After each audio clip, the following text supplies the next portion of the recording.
Ladies and gentlemen, boys and girls, everyone listening, this is of course a post-holiday edition of The Spot.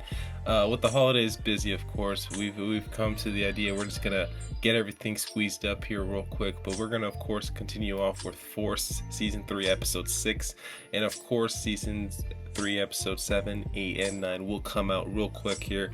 We're already at the passing game point soon right now, so it's like we got, 2 weeks till the finale, so we're gonna get through this real quick here at 3:06. Lots of stuff that happened here. Of course, I'm one of your hosts, Easy Yan. Gonna get back here, of course, with Ed Mighty Young in a bit, but of course, let's get this going. So the episode just starts out brief. It's real quick, right? Stacy just looks at a photo of Claudia with a rat, hanging on a fence, because Tommy, of course, got rid of her in the previous episode, so she's done. And now her case is weakened. And of course, the Romero campaign, it's just all going downhill from there. So it's like Vic now at this point, he's trying to regain control from the Albanians about his Irish bars that's been taken away from him because Tommy gave it away in exchange for the Albanians getting, the stuff from Tommy. But the thing is, like, once he finds out Claudia's dead, it's kind of like, damn, he just left that voicemail and he was trying to mend the relationship. It's like, okay, whatever, on to the next. But Tommy and Diamond, they don't stop arguing, bro. Tommy's just mad that Diamond's making moves behind his back, putting Jannard in front of Shay, new faces, that kind of stuff. And of course, we know Shay, he's not familiar or friendly with the idea of meeting new people. So we'll see where that goes from there. But at that point, Tommy wants to use the guns to get the Assyrians as customers away from Miguel, because at this point they're still beefing. But Diamond's like, well, me and Jannard hit that lick, so that's our guns. But Tommy's like, think the bigger picture. They became coalition property. Tommy saying he's the coalition. But it's just that now this is where the dissension is definitely going to begin to mold out to a bigger thing. Because now Diamond's mad because Jannard and Diamond got the guns.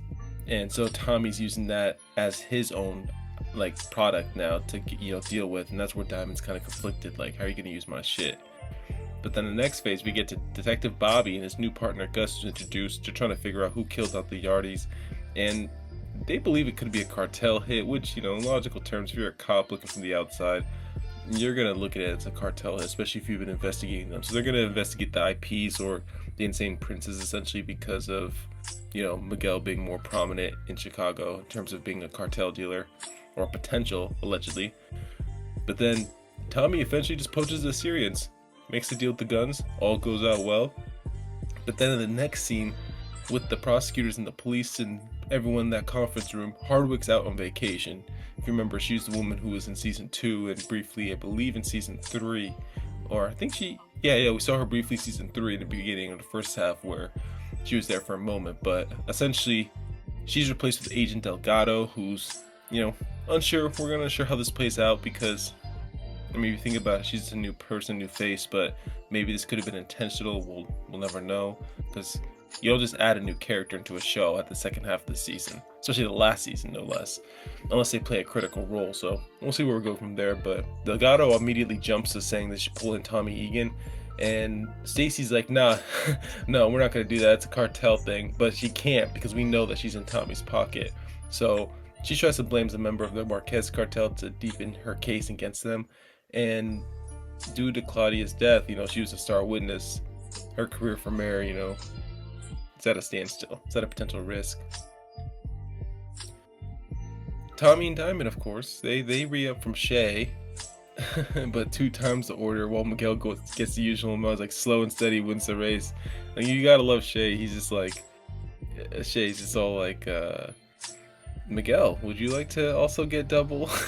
He says it casually, so he knows there's a little competition between them and it's friendly, but Shay's making all the money at the end of the day, so he doesn't really care too much. Just no war. That's the big deal. But Bobby pulls over Cruz, who's Miguel's right hand, and he's the one who's got the re-up, and Gus, who's becoming the bad cop, again, Bobby's new partner, he starts smashing up headlights, to Cruz, and then Bobby's kind of pissed about it, but once they find a brick in the trunk, Cruz gets arrested, and Miguel gets pissed because he's like, it's $1 million per brick, so his bail set at $5 million or 5% or 10% to bond out. And with Shay being on the hunt for Miguel, because not hunt, but Miguel owes him money, so Shay's still prowling there. Miguel's freaking out, and Maria's just telling him like, calm down, you got this.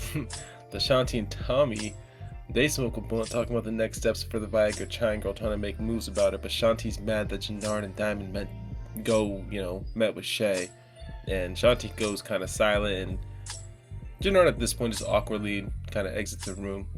It's like, you're my queen, I got you, I'll let you be.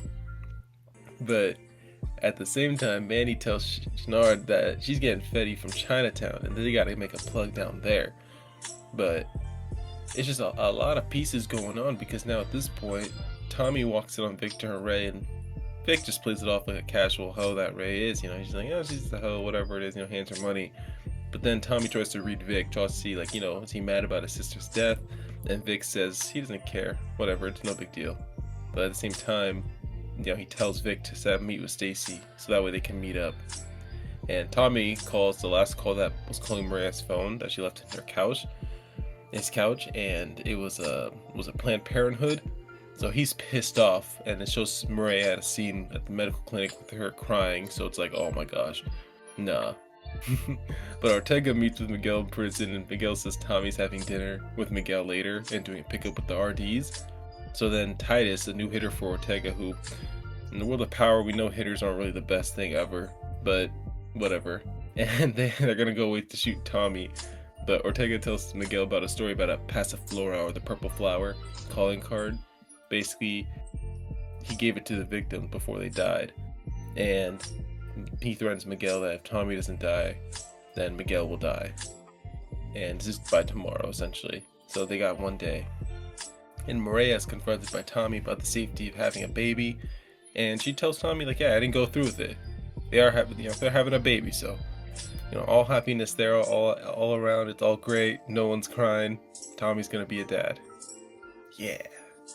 But then Jannard convinces Diamond to deal fentanyl and get the coalition to vote in on it. And Diamond's like, he's initially against it, but then he gets with it because he's like, fuck it, I'm taking over. This is my shit. CBI is mine. And Jannard's like, okay, cool, perfect. This is the Samson Brotherhood we're seeing now. The drunk Diamond, the drugged out Jannard.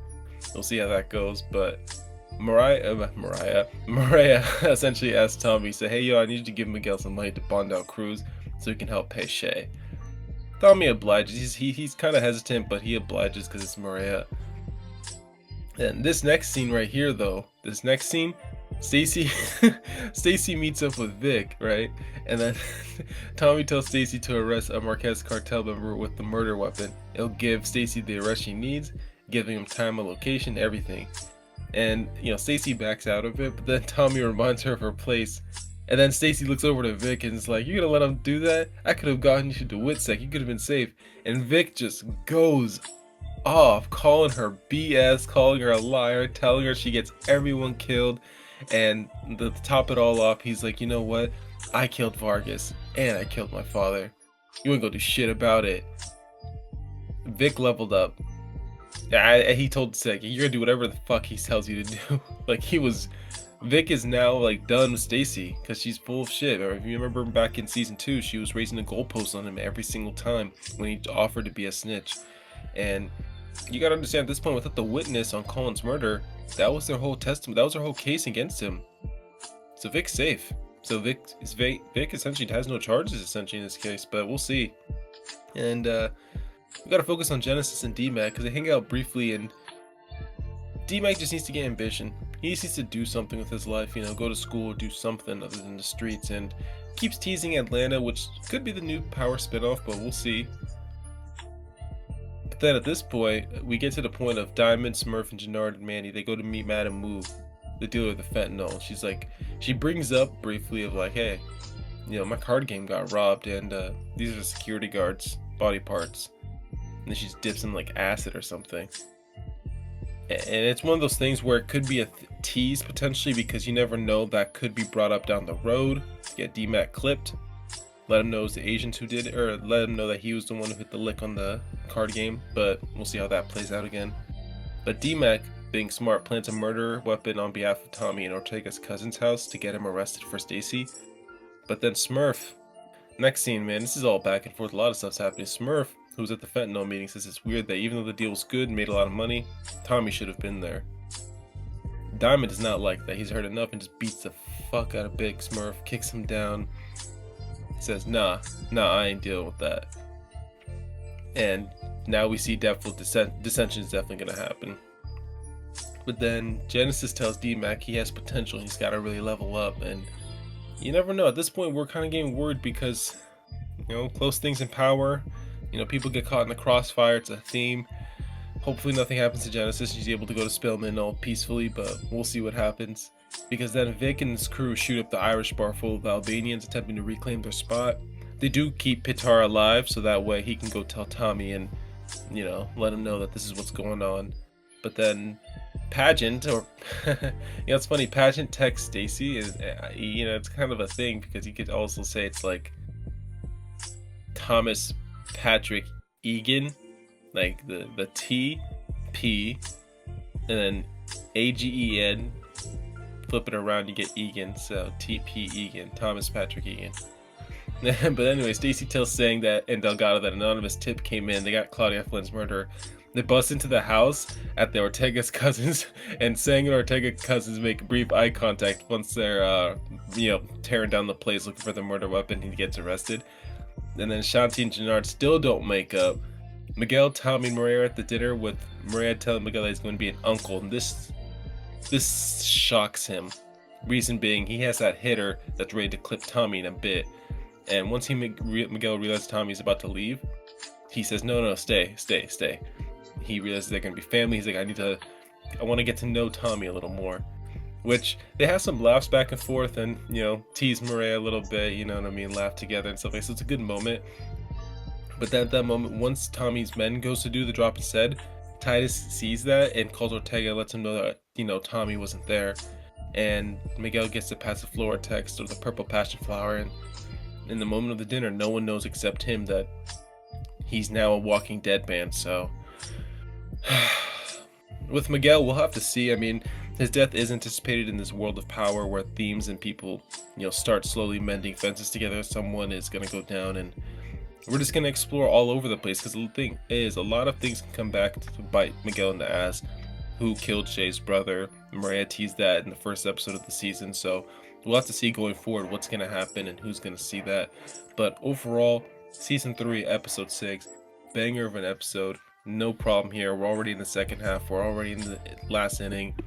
Here we go. Check out the next episode. Have a good day. Yeet.